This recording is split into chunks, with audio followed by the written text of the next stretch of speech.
A veces, el peligro no toca la puerta, ya vive dentro. Hola, mi nombre es Lorena, y esta historia no empieza con un grito, empieza con silencio, con una rutina aparentemente perfecta, con sonrisas compartidas en la oficina, con una relación estable, con una vida que parecía estar en orden, hasta que empecé a notar cosas, pequeñas cosas. Mi cepillo de dientes estaba mojado, aunque no lo había usado. Las llaves no estaban donde las dejé. Mi computadora tenía archivos que yo no recordaba haber creado. Mis cuentas pedían recuperar contraseñas. Detalles. Invisibles. Insignificantes. O eso quería pensar. Le conté a mi pareja, Martín. Me miró con ternura y me dijo, «Estás agotada, amor.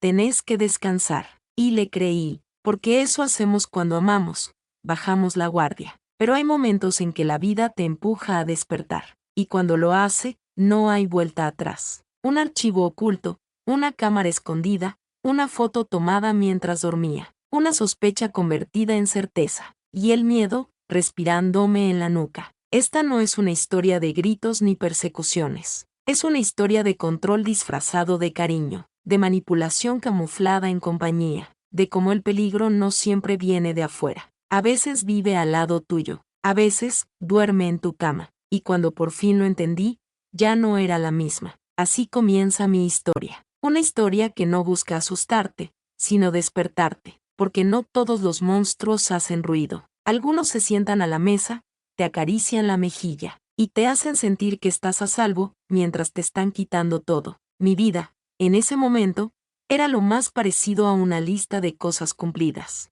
Vivía sola en un departamento luminoso, con plantas que apenas lograba mantener vivas, un gato que dormía conmigo los domingos y una cafetera italiana que ya sabía exactamente cuándo apagarla. Me despertaba a las 6:30 de la mañana sin necesidad de alarma. Café negro, 2 tostadas con mantequilla, y al trabajo.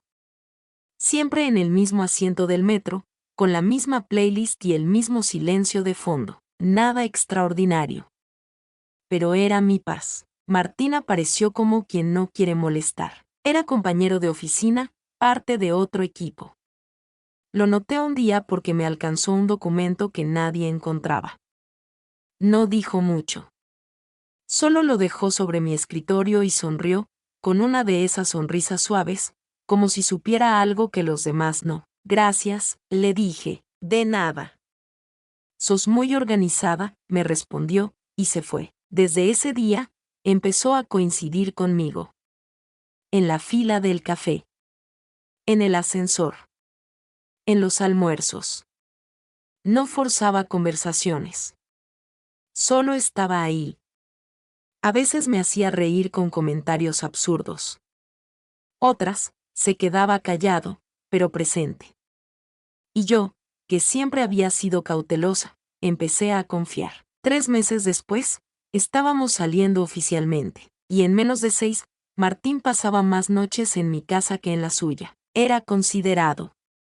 Se ofrecía a lavar los platos, me preparaba té cuando tenía jaquecas y recordaba detalles que hasta yo olvidaba. El nombre de mi profesora favorita en la universidad, la fecha de cumpleaños de mi gato, el sabor de yogur que me gustaba. Todo parecía funcionar. Demasiado bien, tal vez. Pero entonces empezaron las pequeñas cosas. Un día noté que el archivo que había dejado abierto en mi computadora ya no estaba. «Lo debiste haber cerrado sin darte cuenta», me dijo él, con tono sereno. Después, mis llaves no aparecían donde siempre las dejaba.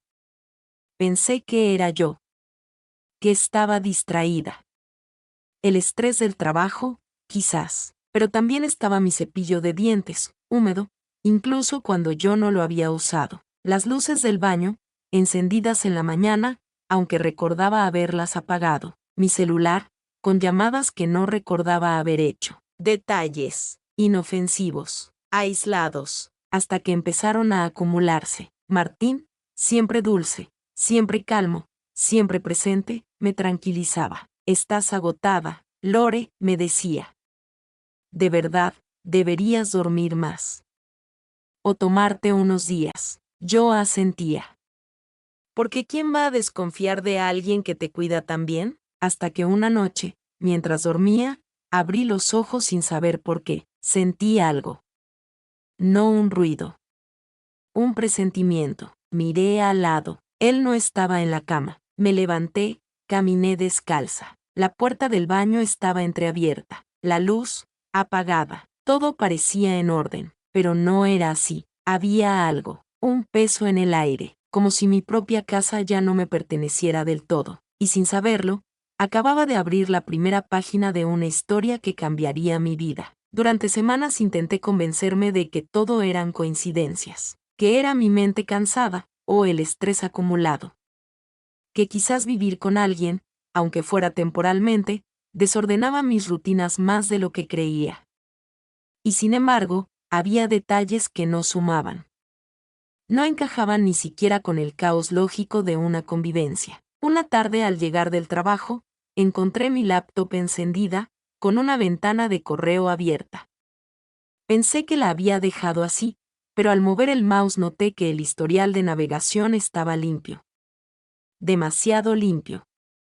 Como si alguien lo hubiese borrado a propósito. ¿Estuviste usando mi compu? Le pregunté casualmente a Martín esa noche. Ah, sí, me dijo sin siquiera pestañear. Solo para buscar una dirección. Pero cerré todo, me pareció extraño. Nunca antes la había usado. Nunca lo necesitó, y ahora, de pronto, sí, pero no dije nada. Me tragué la incomodidad como quien mastica vidrio. Días después, recibí una notificación en el celular. Se ha solicitado recuperar tu contraseña de Gmail. No era yo. No había tocado nada. Cambié la clave. Me prometí estar más atenta, y así, lentamente, empecé a vivir en alerta. Comencé a marcar detalles, como una detective improvisada. El espejo del baño tenía una pequeña línea de pegamento en la parte superior, como si lo hubieran removido y vuelto a colocar. El barro de internet parpadeaba a las 3 de la mañana, aunque nadie estaba despierto. Martín revisaba su celular siempre de espaldas a mí, incluso cuando no había razón. Una vez, al poner una contraseña en mi banco, noté que la cámara de mi laptop se había activado sin que la aplicación la solicitara. Y entonces, descubrí algo. Estaba organizando carpetas viejas cuando encontré una llamada copia de seguridad L. La abrí. Adentro había archivos, TXT con conversaciones archivadas, mensajes de hacía años, incluyendo algunos que yo había eliminado para siempre. Ahí fue cuando sentí como el aire me pesaba en los hombros. Ya no eran cosas mías. Alguien, él, estaba guardando mi vida como si fuera suya. Lo confronté con el corazón en la garganta. No grité. Solo le mostré el archivo y pregunté, ¿qué es esto, Martín? Él lo miró apenas 2 segundos. Tal vez es un respaldo automático. No entiendo mucho de eso, Lore. Y sonrió, como si nada, como si lo raro fuera que yo desconfiara, y no que él tuviera guardado todo mi pasado digital. En ese momento, algo en mí cambió. No fue miedo.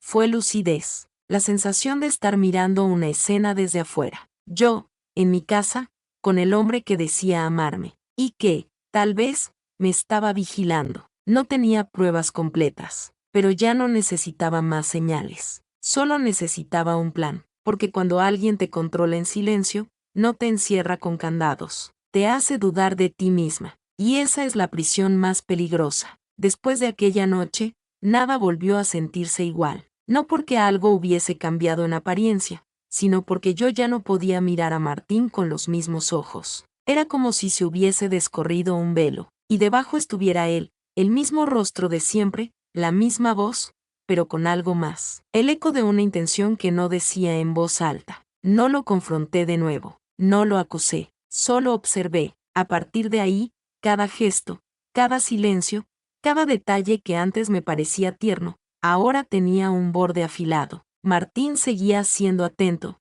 sí, pero ahora sus cuidados tenían un ritmo demasiado exacto. Me dejaba el café preparado justo como a mí me gustaba, antes de que yo lo pidiera. Sabía cuándo iba a menstruar, aunque yo no se lo dijera. Comentaba cosas que yo solo había escrito en mi blog de notas privado. Y una vez, dijo casualmente, «¿Soñaste algo raro anoche, no?» «Hablabas dormida». «No, yo no hablé. No esa noche. Lo miré. Él me sonrió, como si acabara de hacer un chiste, pero no era gracioso. Era inquietante. Intenté poner trampas pequeñas, pruebas casi invisibles. Apagué mi computadora y tomé foto al estado del escritorio antes de salir de casa. Al volver, algo había cambiado. Un icono se había movido. La papelera ya no estaba vacía. Puse una cinta adhesiva en la parte interna de mi laptop, justo sobre la ranura del tornillo. Al día siguiente, estaba despegada, como si alguien hubiese abierto la carcasa. Una madrugada, desperté con un presentimiento. Era de esos que no vienen con una imagen, sino con un vacío. Miré hacia la puerta del baño. Estaba entreabierta. Me levanté, descalza, sin hacer ruido. Martín no estaba en la cama, pero su celular sí, desbloqueado. No soy de revisar teléfonos. Nunca lo fui, pero esa vez fue distinto. Fui directo a las fotos. Y ahí estaban, imágenes mías, durmiendo, tomadas desde distintos ángulos, algunas con fecha y hora de semanas atrás, otras con capturas de pantallas mías trabajando, incluso una, con zoom, donde se veían las contraseñas escritas en una libreta que yo había dejado cerrada. El corazón me latía tan fuerte que pensé que me iba a delatar. Volví a dejar todo como estaba. Regresé a la cama. Simulé estar dormida. Minutos después, sentí su cuerpo acostarse a mi lado, y su brazo rodearme, como si nada, como si no acabara de descubrir que estaba siendo observada como un experimento, una colección, una posesión, no una persona. Esa noche no dormí. Esa noche supe que estaba dentro de algo más oscuro de lo que jamás imaginé, y que si no actuaba pronto, el juego dejaría de ser sutil. A la mañana siguiente, me miré al espejo. No me reconocí de inmediato. Ojeras marcadas, una expresión endurecida, la mandíbula tensa. Me vi más vieja. Más gris. Más alerta. No era el reflejo de una mujer con miedo. Era el de alguien que había comprendido, en silencio, que estaba sola en su propia casa. Esa mañana, preparé el café como siempre, sonreí como siempre, y saludé a Martín con un beso en la mejilla, como si no supiera que me observaba dormir, como si no hubiera visto las fotos, como si no supiera que, en ese momento, estaba durmiendo al lado de un desconocido. No lo enfrenté, no lo insulté, solo decidí actuar. En secreto, comencé a armar mi archivo. Guardé capturas de pantalla. Descargué las fotos que encontré en su celular y las subí a una nube con doble verificación. Tomé imágenes de los cambios en mi laptop, del espejo del baño con una marca leve de adhesivo, del historial de correo. Guardé pruebas como quien empaca una maleta invisible. Llamé a Carla, una amiga que nunca me falló. No le conté todo. Solo le dije que necesitaba pasar unos días fuera de casa. Ella no preguntó. Me dijo, mi sofá te espera. Venite cuando quieras. Pasaron 3 días más. Lo aguanté todo. Las cenas.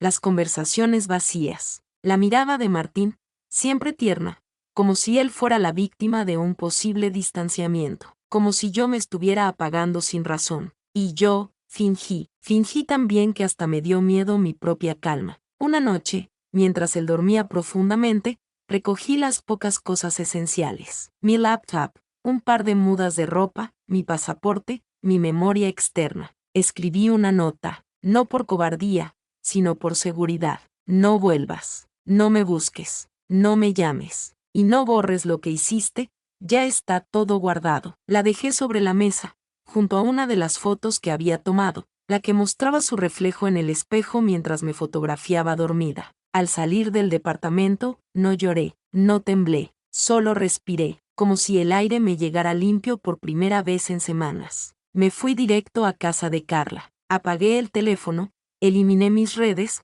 cambié todas las contraseñas. 2 días después, presenté una denuncia con todo el material, no por venganza, no por castigo, sino porque entendí que había cruzado un umbral, y que la justicia no es solo para los gritos. También debe existir para los susurros que dañan. Martín intentó contactarme. Un par de correos.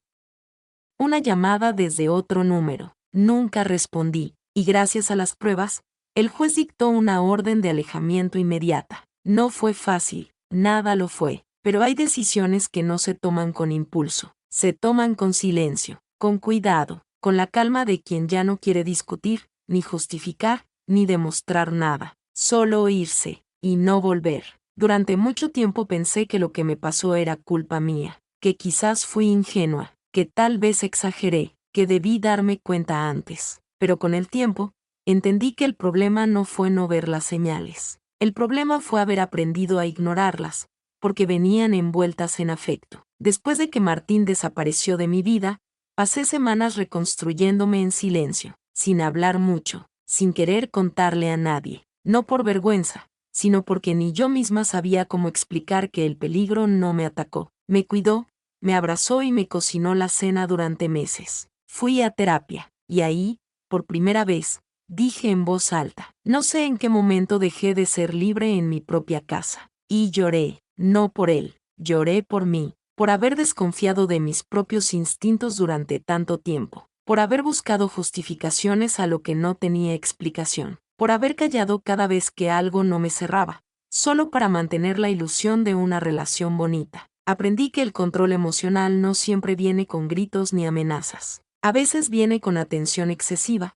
con disponibilidad sospechosa, con sonrisas medidas y abrazos justos, con regalos porque sí, con halagos que te aíslan, con excusas envueltas en ternura. Martín nunca me gritó, nunca me empujó, nunca me levantó la voz, pero sí se metió en mis cuentas. Me fotografió sin permiso, registró mis movimientos, me quitó la privacidad, y lo hizo creyendo que tenía derecho a hacerlo, creyendo que amar a alguien es también vigilarlo, poseerlo, espiarlo. No lo denuncié para vengarme, lo hice para que no lo volviera a hacer, y para recordarme a mí misma que mi libertad no es negociable, que mi cuerpo, mis pensamientos y mi espacio no le pertenecen a nadie, por más amor que digan sentir. Hoy, cuando alguien me pregunta por qué estoy sola, sonrío, porque no estoy sola, estoy conmigo, y eso, después de lo que viví, es más compañía de la que alguna vez tuve. Esta experiencia no me rompió, me reconstruyó con otros ladrillos, más firmes, más míos. Y si esta historia puede ayudarte a encender una alarma que venís apagando, entonces valió la pena contarla, porque a veces, el peligro no toca la puerta, ya vive dentro, y reconocerlo es la forma más valiente de salvarte. Gracias por escuchar mi historia. Si te hizo reflexionar o te tocó alguna fibra, compártela. Y dime en los comentarios, ¿alguna vez alguien de tu familia te traicionó por dinero?